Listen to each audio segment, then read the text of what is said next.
Royal Highness, Mr. Secretary General, Ministers, Excellency, ladies and gentlemen, I was as well instructed to hold my speech in English, but still, ahlan wa sahlan, fi Swissra wa fi Genève. It's a great pleasure for me to be here today, and I would like to thank you for giving me this opportunity to talk about the relations between my country and the GCC. We are going through turbulent times indeed, where large parts of the Arab world are in turmoil, Syria being just the most striking example. Tensions and hostilities are equally on the rise in Egypt, Lebanon, Iraq, and elsewhere. I would like to share with you our vision for a solid partnership between Switzerland and the countries of the GCC that would entail constructive cooperation in regional issues as well. Until now, our relations were based first and foremost on cooperation in the realm of knowledge and innovation. Innovation will indeed be the key if we want to successfully open the door to a peaceful and prosperous future. First of all, allow me to express my gratitude towards the organizer of this event. I'm looking for it. There he is. Dr. Abdulaziz Sager and his team for creating this useful platform, the Swiss GCC Forum. It's particularly true as enhancing the bilateral relations with the GCC and its member states is a political priority for the Swiss Federal Council. I would also like to commend you, Dr. Sager, for choosing Geneva as the location to establish the head office of your think tank and to choose this venue to hold the first Swiss GCC Forum. Geneva is particularly suitable for this gathering. Since the second half of the 20th century, Switzerland has been a favorite destination both for officials, businessmen, as well for tourists from the Gulf. But moreover, it is the seat of the second biggest office of the United Nations, and therefore the decision of the General Secretariat of the GCC to open a permanent mission to the UN in Geneva is a consequential step furthering our increasingly strong relationship. I am honored, dear Secretary General, that you took this decision, and I would like to give you and your organization a very warm welcome in this city and in our country. What started in March 2011 as an uprising in the city of Daraa has mutated in the past 2 years into a disastrous, full-scale civil war. Extremists are fighting on both sides, and the civilian population of Syria, including the tens of thousands of children, is paying a terribly high price. Switzerland is extremely concerned about the political and humanitarian situation in Syria. We call on all parties to respect their obligation under international law, including taking the necessary measures to protect the civilian population, and we remind all parties that the use of chemical weapons constitutes a grave violation of international and humanitarian law. All actors have to act responsibly and should urgently start to work towards a political solution to this conflict in order to be able to protect the Syrian population adequately. The Geneva Agreement of June 2012 is the only viable tentative to find a negotiated agreement to this conflict. I am convinced that the GCC and its member states will do their utmost to help bringing the involved parties at and to the negotiating table. Maybe we can join our efforts there. The GCC can play a decisive role in helping to solve the conflict in Syria. It has shown that it's a position to do so in other situations, as in the case of Yemen, where it was chiefly involved in solving the conflict through successful, effective negotiations, opening the path for a comprehensive transition process. And I would like to take this opportunity to commend the GCC for this impressive effort. The GCC, through its member states, could indeed play the role as a bridge builder. This would coincide with the traditional role Switzerland has on the international stage, that of facilitating and bringing the parties to the table. It goes without saying that these common features won't cause the GCC countries and Switzerland to be in competing roles. Our assets and proficiency lie in distinct areas and therefore are complementary. I say complementarity. There is no better way to deepen the relationship between friends than by finding areas of cooperation where both can join forces and complement each other's know-how. You have the necessary contacts, the leverage. We have experience in facilitation and confidence building. We could find a way to merge these qualities and help establishing a peace in the Middle East, the peace that everybody is so much longing for. Again, and here I come back to the remarks I started with, Geneva is the place where such agreements can be found.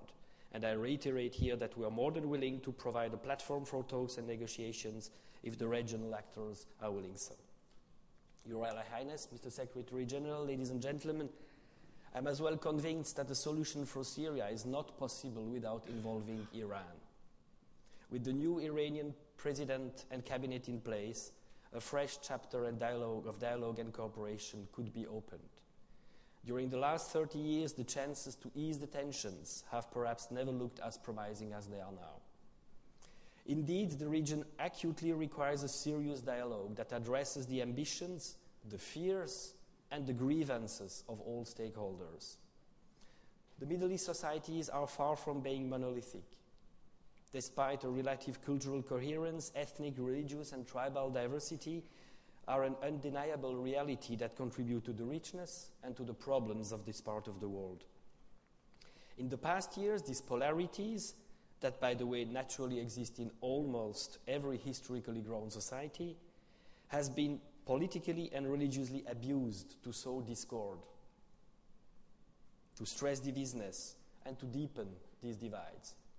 One of these gaps is the sectarian one that progressively engulfs the countries of the Levante and Mesopotamia. But an ethnic sectarian mosaic isn't bound to lead to fragmentations and is far from being a given fact. On the contrary, it seems rather artificial to me, and both the past and the present show numerous examples where Sunni and Shia, as well as Arabs and Persians, live together peacefully, as do Protestants and Catholics in this very country. That is but one of the reasons why better relations and a comprehensive dialogue between Iran and the GCC countries would serve all the involved parties and the international community. I'm convinced that common ground can be found. We stand, of course, ready to support such a rapprochement if you wish to do so. Of course, all the conflicts in the Middle East have economic consequences. In a study on the cost of conflict in the Middle East funded by Switzerland, the Indian think tank Strategic Foresight Group calculated that the countries of the Middle East which are directly involved in or affected by the Israeli-Palestinian conflict, the internal strife in Lebanon, the invasion of Iraq, have lost $12 trillion in opportunity costs from 1991 to 2012. Saudi Arabia alone had opportunity costs of $4.5 trillion during this period, just because of the absence of peace in the region. Ladies and gentlemen, without peace there can be no security, and without security there can be no prosperity. The GCC is an example of a possible framework that promises security and stability as well. Because of the impressive economic dynamics and the great degree of innovation that has been developed in the GCC during the last decades, this region has become of increasing economic significance to Switzerland as well. In 2012, our trading volume reached more than 7.5 billion Swiss francs. Thereof, more than 6.5 consisted of exports from Switzerland. This makes the GCC region one of the key trading areas for Switzerland. In addition to traditionally strong sectors, several specialized Swiss companies have discovered new entry points during the recent years in fields such as public transport, renewable sources of energy, insulation expertise, water supply, or healthcare. Reflecting this growing economic importance of the GCC, a Swiss business hub that covers the entire GCC region was opened in Dubai. The Gulf area is increasingly embarking on the idea of becoming a conglomerate of knowledge-based societies. In order to become more independent of the natural resources your countries are blessed with, you invest in the diversification of your economies, create the necessary framework for the markets to prosper, and make some remarkable efforts in developing clean tech projects. Some of the ideas and technologies that are developed in the Gulf region may likely help us all cope with the challenges of the future. The vision that knowledge, technological innovation, and scientific research leads to broad economic well-being and to a peaceful and prosperous living is shared both by the GCC states and Switzerland. These give us a common ground to work together. Since 2008, for instance, Abu Dhabi hosts the annual World Future Energy Summit, at which Switzerland has each year been represented by a high-ranking official delegation. Another example is the opening of the first overseas branch of the Swiss Federal Institute of Technology in Lausanne, in Ras Al Khaimah, in May 2009. A further instance that shows the great innovation in the region is the SESAM project. SESAM stands for Synchrotron Light, for experimental science and applications in the Middle East, whereby inter alia with Swiss support, the Middle East first major international research center, as a cooperative venture by scientists and governments of the region, is being constructed. It brings in a unique framework GCC member states like Bahrain, together with Jordan, Egypt, Iran, Israel, the Palestinian Authority, Pakistan, Cyprus, and Turkey. Your Royal Highness, Mr. Secretary General, one example of a very successful cooperation between Switzerland and the GCC is the negotiation of the free trade agreement that should facilitate trade between the EFTA and the GCC states.